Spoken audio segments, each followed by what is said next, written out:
Alright guys, welcome back to another video, my second of the day, and there could well be another one before the day's out, but we'll see. I guess it depends on how I'm feeling, whether I really want to do it or whether it's just too much.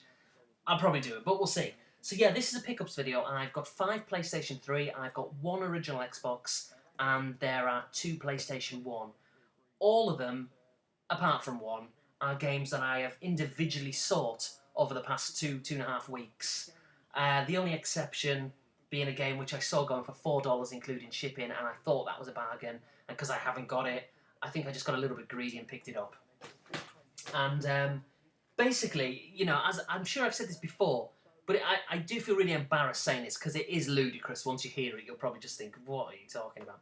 But I do like the idea of, I can't say it with a straight face, I do like the idea of eventually going for like a full, it sounds stupid, PlayStation 3 collection. I don't even know why, you know, I guess because it's kind of a cool system and I like the cases, they look really good and stylish and all the rest of it, and I just like the idea of chipping away at the collection and maybe ultimately eventually getting there.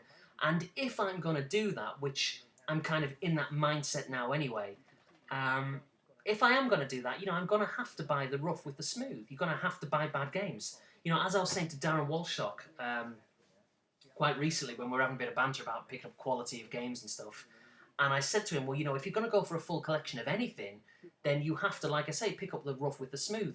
You can't turn around to someone and go, oh, I've got a full collection of SNES games up until 1995. Well, that's not a full collection then, is it? Or, you know, I've got every single PlayStation 1 game, apart from beat-em-ups. Well, it's not every single PlayStation 1 game then, is it? So if you're going to go for a full collection, you know, you can't go in it like, you know, half in. You have to go full on in, you know. Like I say, take the rough with the smooth. So, as a result, the first one that I'm going to show you, and it's not particularly great, $4, give me a break. And it's called Mobile Suit, it even sounds stupid, Mobile Suit Gundam Crossfire.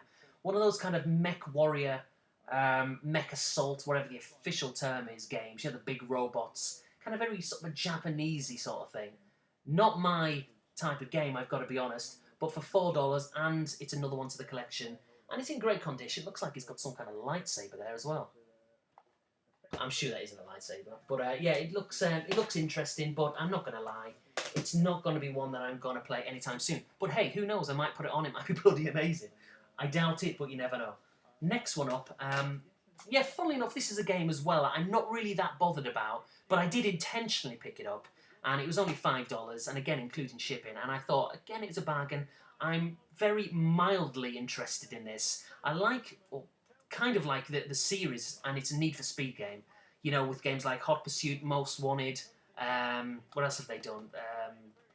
I can't remember, other stuff, but this one's another one in the series. It's Carbon, so it's Need for Speed Carbon. Like I say, $5, can't go wrong. They're all boxed and complete, they're all in excellent condition.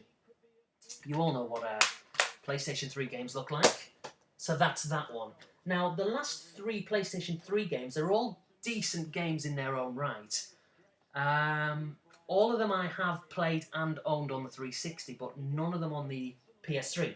First one up is Call of Duty 3. Now, going back a year ago, as you may or may not have seen, I did a retrospective on pretty much all the current gen, well, not pretty much, all the current gen Call of Duty games, just prior to the release of Black Ops. And like I said, I did a video for each game, Call of Duty 2, Call of Duty 3, Modern Warfare, and covered the online stuff, the single player, all that kind of stuff. I'm sure you've seen it.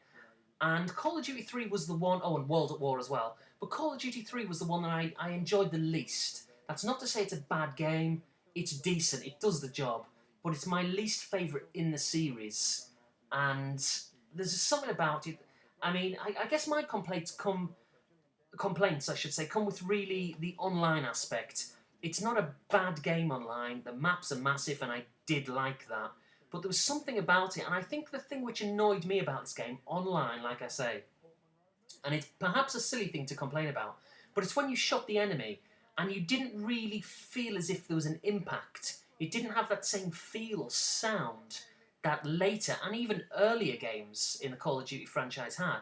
And it just felt a bit lightweight and a bit tinny when you kind of shot someone. It just didn't feel as if you'd shot them, which sounds silly, I know, and perhaps it shouldn't ruin the experience, but it did. I've got to be honest, I didn't really enjoy it. It's not a bad game, it's a decent game, but it's my least favourite in the entire series thus far. Although, quite frankly, Black Ops gave it a run for its money. I didn't really get into that game. Even though I finished it on Veteran and all the rest of it, there was something about it. Maybe it was the online aspect which just frustrated me. I don't know. Anyway, next up is, funnily enough, another game which kind of frustrated me when it first came out, when I first bought it on the 360. It's Grand Theft Auto 4. Now, I've got to be honest, when this first came out, I was really disappointed. Because, yeah, aesthetically, graphically, it's fantastic.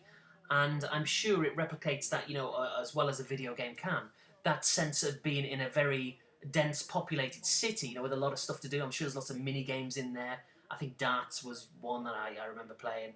Pool, the usual stuff.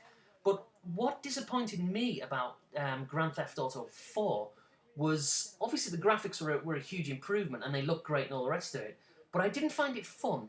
And in fact, quite the contrary, I found it boring. It wasn't like San Andreas. I think San Andreas was the last game I played, or was it even the last game that came out prior to this? May well have been, but it was the last one I played anyway.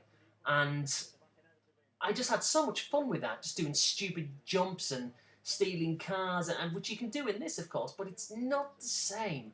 San Andreas remains, for me, the best one in the series so far. Vice City's great too, just because of the whole 80s vibe, which reminds me of being a kid. But, yeah, like I say, it looks fantastic, looks really nice, plays well, not a problem, just boring, which is quite indicative of a lot of modern games. Just boring, really. It's kind of style over substance. So, which again maybe leads me on to this. All I've done is whinge about these games. But next one up is The Elder Scrolls 4 Oblivion. Now, I had this on a pickups video probably just over a year ago on the 360, like the limited edition version.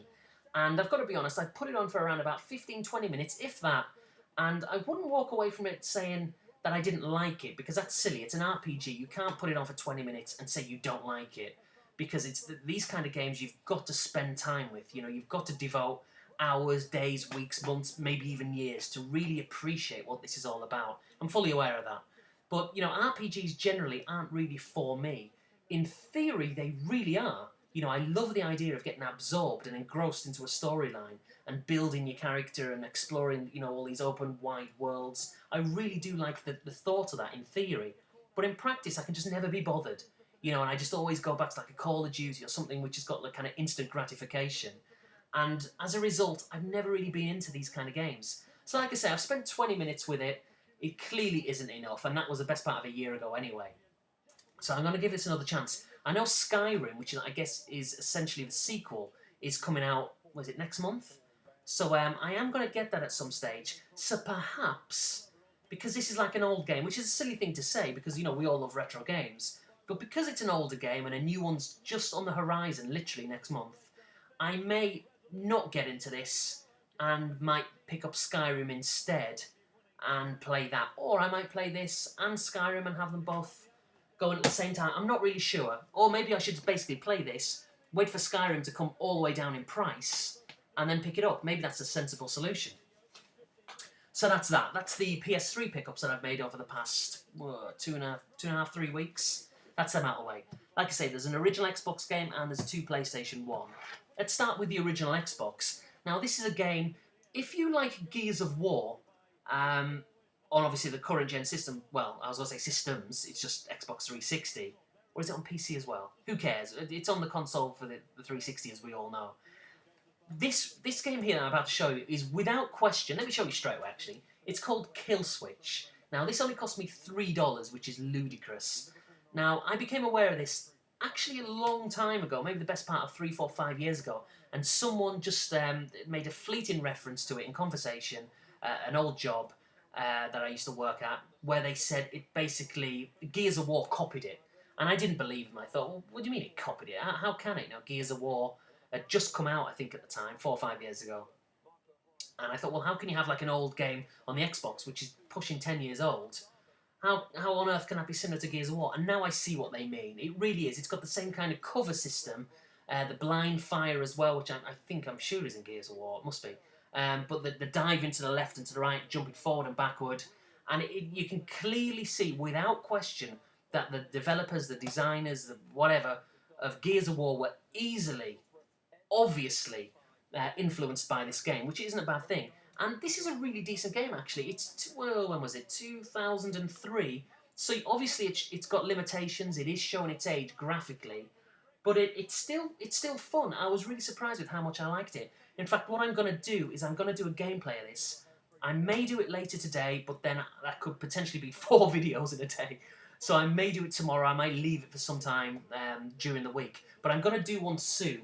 Maybe tomorrow, actually. It's a Sunday. Let's just do it on a Sunday. If I don't, I don't. But I think I might, because I really want people to see this.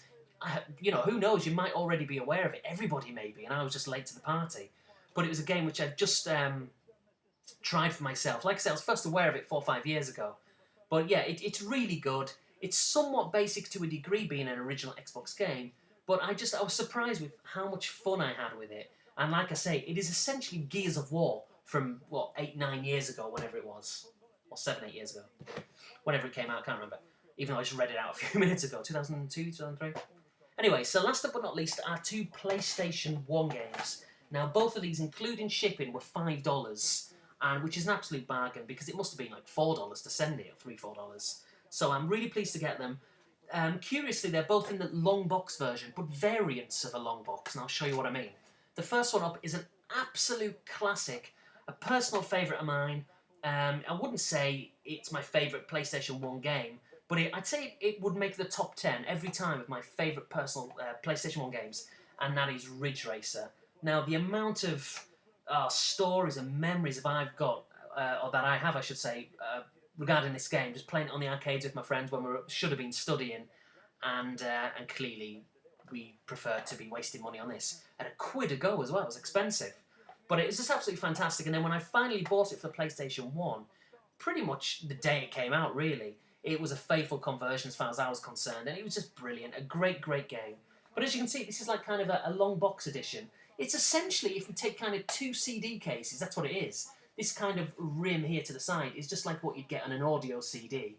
And but like I say, it's kind of like 2 CDs in one. And it's got the thickness to it there. And there's the side of it if you just want to see that. Nothing particularly flash.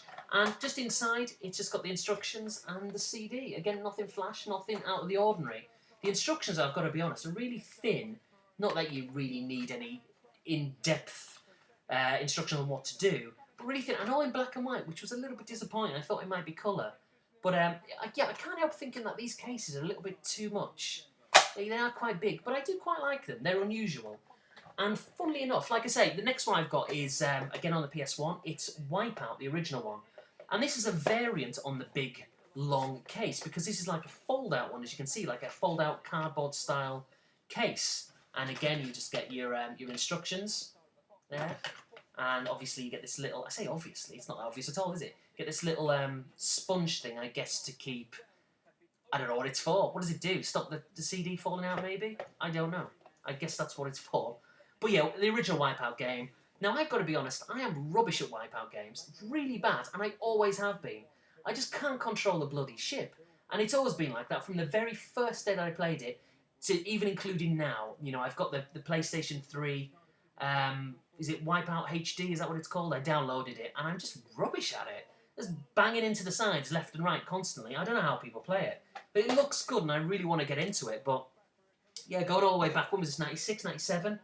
95, wrong again, brilliant. So yeah, 1995 when this came out, so that's when I would have bought it first time round. And so that's, you know, best part of 15 years now, 16 years, and I've just been rubbish at it consistently. But yeah, that's it anyway, guys. So that's them.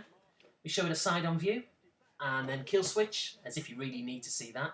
And then just in case, as I always say, the box art differs in PAL regions or wherever else you are, then that's the side-on view of the PlayStation 3 games.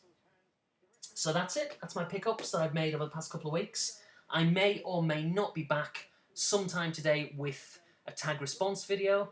I'd like to think I can summon the energy to do it, but then sometimes laziness kicks in, and it would be the 3rd video, so we'll see. May or may not do that. I plan on doing the gameplay to that kill switch, maybe tomorrow, because it's a really good game. And you can pick it up for like, I don't know, £2 or £3, $3, $4. It's really cheap, and it's kind of interesting, like I say, because it's almost like the roots of Gears of War, which in itself is quite fascinating, really, if you're into that sort of thing. So that's all. Thanks for watching. See you later.